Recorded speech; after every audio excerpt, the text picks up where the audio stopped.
ئایا ئەمە هاوڵاتی عێراقی نین؟ خاتون بۆمان باسکردنەوە بۆچی هاتوونە بەردەم UN و سکاڵێکتان هەیە. پێشکی بە خێراتنتان دەکەم بەخێر بێن ئەمە وەکو دەستگۆی نێودەوڵەتی و پێشمەرگە بۆ کاری مروی ئەمڕۆ هەستۆینە بەو ئەرکە پیرۆزەی کە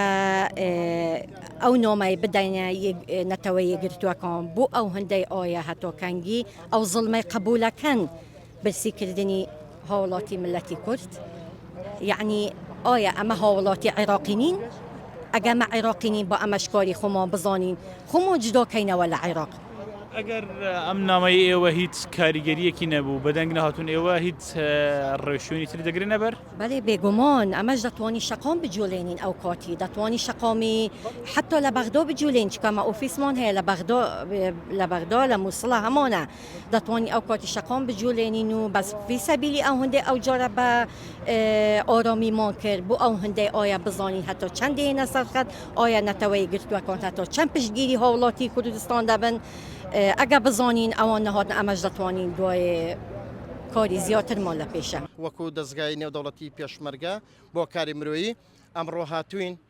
لە بەردەم بارەگای نەتەوە یەکگرتووەکان هاتوین سکاڵامان پێە نامەی فەرمیمان پێ نامەی کاریگەرمان پێە کە دەیدەین بە قوسولگەریەکان قوسولگەری ئەڵمانیا ئەمریکا بە نەتەوە یەکگرتوەکان هاتوین ئێمە وەکو دەستگای نێودەوڵەتی پێشمەرگە بۆ کاری مرۆیی دەنگی ئێمە دەنگی میلەتی کوردستانە دەنگی خانەوادەی سەربەڵندی شەیدانە دەنگی ئەنفاڵ و نەوەی ئەنفاڵ و زیندانیانی سیاسیە هاتوین بۆ ئەوەی سکاڵا لە دژی جەنابیان تەیفسامی تۆمار بکەین و ئەگەر بێت و بە بڕیارە نادات پەروەریەکان و نایاساییەکانی خۆیاندا نەچنەوە جەنابیان بەڵێ ئێمە ئامادەینە بەردەوام بین و لە ئایندەشدا شەقام دەهەژێنین و وەکو دەستگای نێودەوڵەتی پێشمەرگە بۆ کاری مرۆیی ئامادەینە شەقامی بەغداش بەهەژێنین چونکە ئێمە ڕاستە دەستگایەکی بەریتانین دەستگایەکی مەدەنین بەڵام ئێمە خەڵکی هەرێمی کوردستانی پاڵپشت و پشتیوانی حکوومەتی خۆمانین پاڵپشت و پشتیوانی خەڵکی هەرێمی کوردستانی کە وڵاتی شەهیدانە بەسە تاکەی سیاست و موچە باتێکەڵ بێکتر نەکرێ هەتاکەی بەڕێزم ئێوە دەستگای پێشمەرگەنە نێوەڵات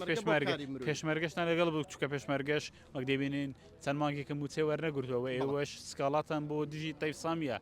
پێشمەرگەتان لەگەڵ ئێستا ئەوە ئەگەدارن کە بارودۆخی پێشمەرگە لە ئێستادا چۆنیە؟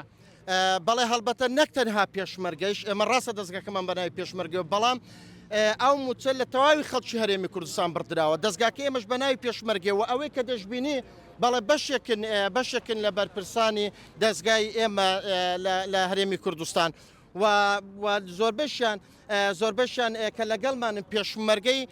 بە فەرمی پێشمەرگەنە و ئەندامیشن لەنا ئەو دەستگایە بەو پەڕیشانازی و ئێمە خزمەت دەکەن لە ژێنای پیرۆزی پێشمەرگ.